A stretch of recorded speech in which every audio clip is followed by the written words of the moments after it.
A Heart for a Heart by Ron Holmes. As I write this confession, I consider these words which are drawn in the blood of my lover who is dead.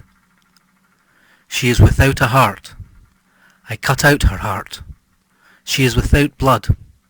Her blood is for my pen.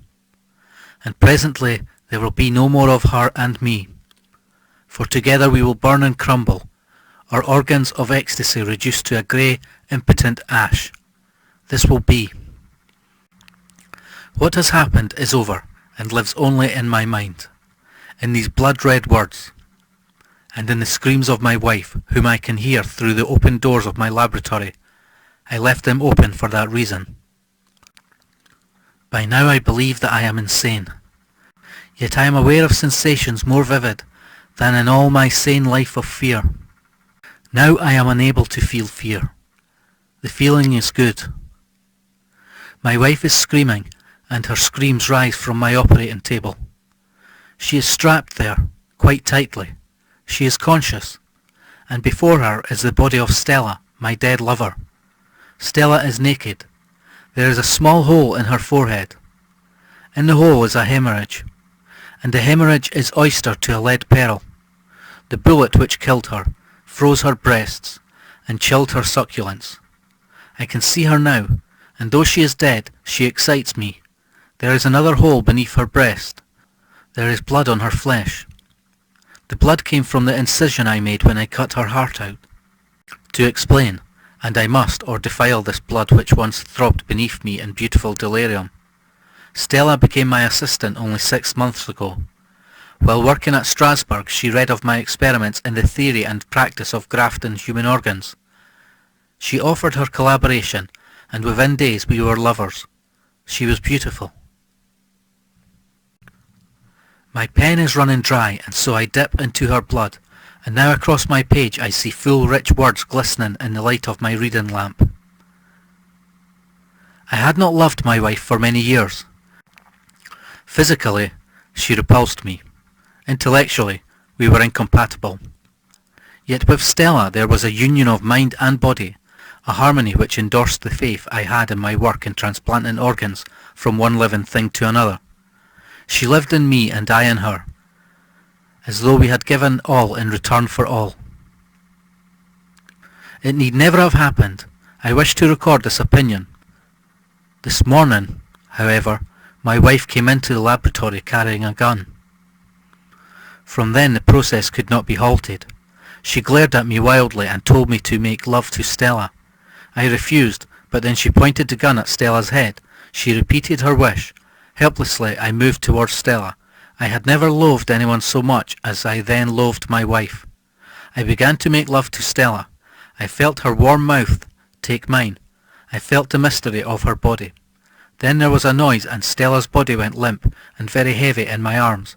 Her head fell back and blood pumped up through her forehead. My wife stood back holding the gun and laughing at me. I have tried to remember what happened next, but I cannot. My earliest recollection is one of working intensely. Stella on my right and my wife on my left. I had to work quickly. I had very little time. After I had removed Stella's heart and ensured that it was preserved at the correct temperature, I began operating on my wife.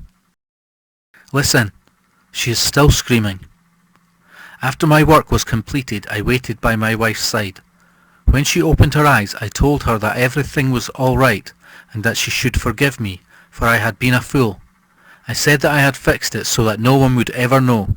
She smiled weakly, and I asked her how she was feeling. Still subdued by the drugs, she asked me what had happened. Oh, the sweetness of my anticipation. Without losing my smile, I walked across the laboratory. I had raised Stella's body on an inclined table, so that her corpse sagged and her head rolled above her heavy naked breasts. It's all over, I said. These were my exact words. Stella hung there, deaf to her victory. My wife closed her eyes in horror. She trembled as though she were in the depths of a violent fever. I left Stella as she was and went over to the refrigerator. I came back with the jar. Can you see it? I asked. At first she would not look. When she did look, I put the jar behind my back. You always thought you were so independent, I said. Quickly, I raised the jar before her eyes. Oh my God, she shrieked. It's her heart. I was shocked at her ignorance. Her heart? I questioned. I pointed to the contents. This is yours. It's yours. In the jar, the organ floated beautifully. Like the jar, it belonged to me. But she did not seem to understand. I exchanged her heart for yours. It's Stella's heart that beats in your body.